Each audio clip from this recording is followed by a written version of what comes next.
ఎవరు అమ్మాయి పేరు స్టెల్లా అనుకుంటా. ఈ స్టెల్లానే సీజ్ చేయమని అడుగుతున్నారు.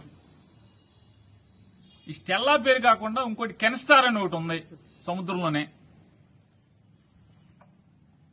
ఆ కెన్స్టార్ దగ్గరికి మీరు ఎందుకు ప్రదక్షిణ చేయలేదు? దాని దగ్గరికి వెళ్ళి ఆ కెన్స్టార్ ని సీజ్ ద షిప్ అని ఎందుకు అనలేదు? I will talk to the central government అని అక్కడికి వెళ్ళి ఎందుకు అనలేదు?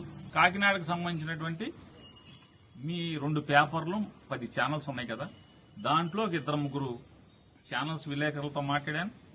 ఈ 2 పేపర్లో ఒక పేపర్ ఆయనతో మాట్లాడాను. ఏంటి బాబు ఏం జరుగుతుంది షూటింగ్ అసలు ఏంటి ఇదంతా అని చెప్పని సాక్షితో మాట్లాడలా, సాక్షి విలేకరుతో మాట్లాడలా. మీ 2 పేపర్లు 10 ఛానల్స్ లో ఓ 3 మాట్లాడాను.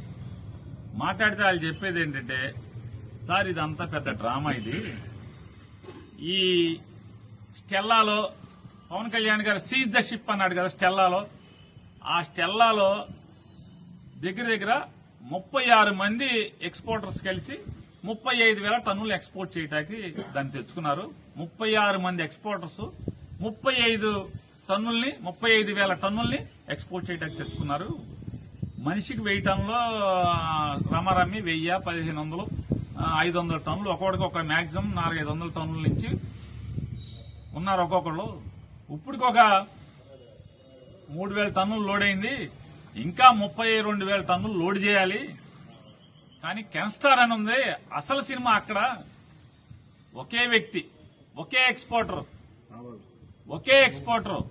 42,000 టన్నులు బియ్యాన్ని ఎక్స్పోర్ట్ చేస్తున్నాడు. ఈ 2 అక్కడ లంగరేసి ఉన్నాయి, 2 లోడ్ అవుతున్నాయి.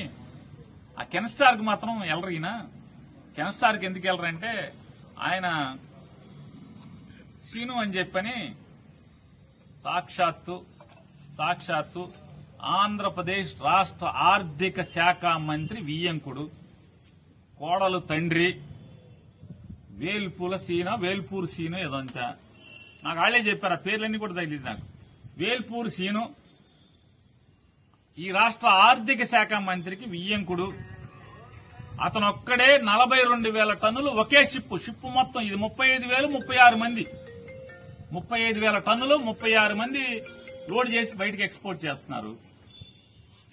నైజీరియానే అక్కడికి వెళ్తుందంట ఆ వేల్పూర్ సీనుది.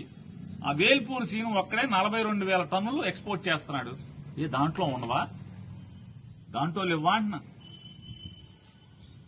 దాంట్లో దొంగ బియ్యం లేవా? పీడీఎస్ బియ్యం లేవా? దాంట్లో చూశారా? చూడరా? ఏ వేల్పూర్ సీను అయితే మన కళ్ళ గంతలు కట్టేసుకుంటారా?